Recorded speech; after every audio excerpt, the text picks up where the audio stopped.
అపారం రేపటి ప్రపంచం మహిళల హక్కులే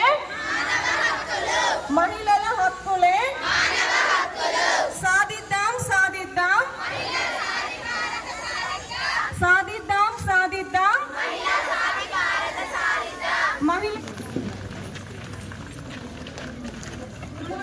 కేవలం ఇంటికే పరిమితం అనుకునేవారు.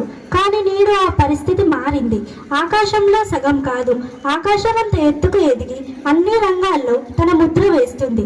అమ్మగా ఆప్యాయతను, భార్యగా బాధ్యతను, చెల్లిగా ప్రేమను పంచుతూనే శాస్త్రవేత్తగా, పైలట్గా, పారిశ్రామికవేత్తగా దేశాభివృద్ధిలో కీలక పాత్ర పోషిస్తుంది.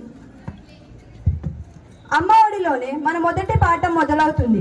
అమ్మగా మనల్ని పెంచి, గురువుగా మనకు జ్ఞానాన్ని అందించి, సమాజంలో గొప్ప వ్యక్తులుగా తీర్చిదిద్దేది మహిళలే. స్త్రీ అంటే కేవలం ఒక వ్యక్తి కాదు, ఒక గొప్ప శక్తి.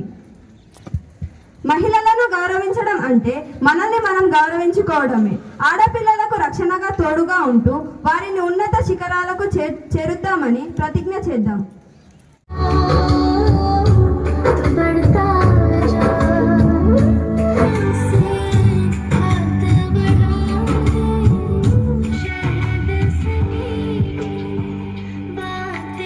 దినోత్సవం అని ఈ ప్రత్యేక సందర్భంలో మీ అందరినీ స్వాగతించడం నాకు ఎంతో ఆనందంగా మరియు గౌరవంగా ఉంది.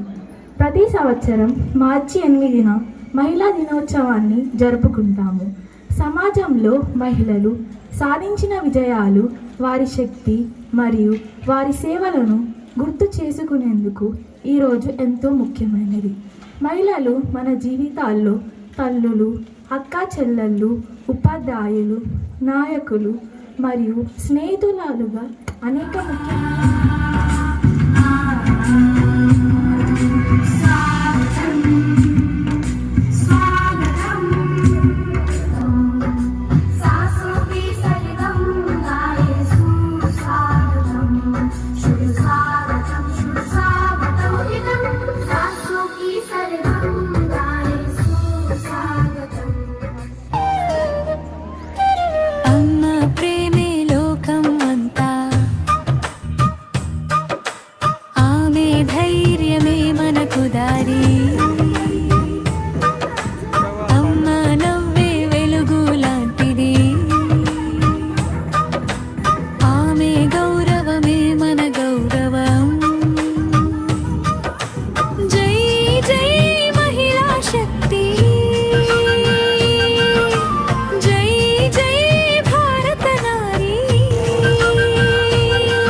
చరణం నేనే చరణం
నగా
అమ్మ నవ్వే వెలుగు లాంటిది,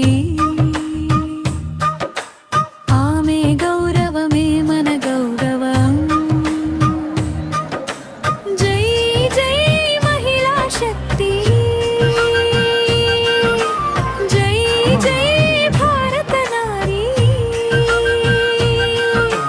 మానవస్సులు నీకు అమ్మా, నీవే ప్రపంచానికి వెలుగు. చరణం నేనే చరణం నీదు